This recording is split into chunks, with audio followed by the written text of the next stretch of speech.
परमपिता परमात्मा और उनकी सभी पवित्र आत्माओं को नमस्कार। संत मत का यह मूल सिद्धांत है कि जीव को जगत में बांध कर रखने वाली चीज़ उसके कर्म ही हैं और उसे दूसरों से ली हुई पाई पाई का हिसाब देना पड़ता है। अगर अनाज का एक दाना भी पड़ोसी के खेत से आपके खलिहान में अनजाने में आ गया है तो उसका भी कर चुकाना पड़ेगा।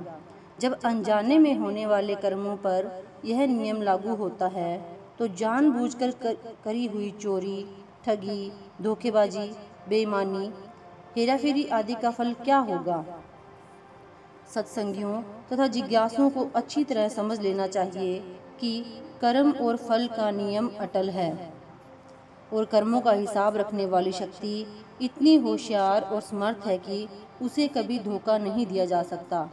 कर्मों का हिसाब तो ऋषियों, मुनियों, अवतारों, पैगंबरों तक को चुकाना पड़ता है। साधारण मनुष्यों की हस्ती ही क्या है। गुरु अर्जुन देव जी कर्मों का हिसाब रखने वाली इस अचूक शक्ति को चतुर्बणीय, कसाई आदि के समान निर्दयी बतलाते हैं। आप कहते हैं कि जीव को उसके पाप कर्मों की सजा के लिए बुरी तरह पीटा जाता है तथा तिलों के समान कोलू में पीसा जाता है। लोग समझते हैं कि धोखा, हेराफेरी, चोरी, ठगी आदि के द्वारा पराया धन हथियाते समय हमें कोई देख या सुन नहीं रहा है, परंतु हम यह नहीं जानते कि वह परमात्मा हमारे अंदर बैठा हमारे प्रत्येक कार्य, प्रत्येक कर्म और करतूत को निरंतर देख रहा है। उसको हमारे ऐबों और पापों की सजा देने के लिए किसी वकील, दलील या गवाह की जरूरत नहीं और ना ही उसके फैसले के विरुद्ध किसी प्रकार की आपत्ति और अपील के लिए कोई गुंजाइश है।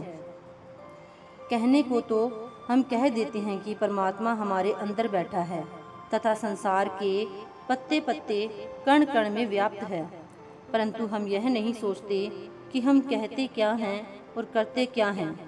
जिस दुकान पर 5 साल का बच्चा बैठा हो, हम वहां से 10 पैसे की पेंसिल उठाने का साहस नहीं कर सकते। जिस खेत की रखवाली के लिए 10 साल का बच्चा खड़ा हो, हम उसमें से एक खरबूजा तोड़ने का हौसला नहीं करते, परंतु उस परमात्मा को हाजिर नाजिर कहते हुए दुनिया में कौन कौन सी ठगी, चोरी, बेईमानी आदि बुरे कर्म नहीं होते। गुरु साहिब फरमाते हैं कि नाम की कमाई तो बहुत ऊंची और पवित्र बात है। यदि संत जनों के उपदेश की केवल इतनी सी बात ही हमारे हृदय में बैठ जाए कि वह परमात्मा सचमुच हमारी हर करतूत को देख रहा है और हमें सचमुच ही अपने हर कर्म का फल भुगतना पड़ता है, तो संसार की हालत ही बदल जाए। क्योंकि यह समझ लेने के बाद हम किसी प्रकार की हिंसा और बेईमानी, अन्याय और अनाचार की ओर जाने का विचार तक न कर सकेंगे। गुरु अर्जुन देव जी फरमाते हैं कि जो व्यक्ति उस परमात्मा को अपने पास निरंतर मौजूद समझता है, वह कोई भी अनुचित कार्य नहीं कर सकता। हमें चाहिए कि नाम की कमाई द्वारा अपने पिछले कर्मों का हिसाब चुकता करने का यत्न करें तथा आगे के लिए हक हलाल की नेक कमाई तथा ईमानदारी से गुजारा करें ताकि हमारे कर्मों का बोझ और अधिक ना बढ़े। Thank you.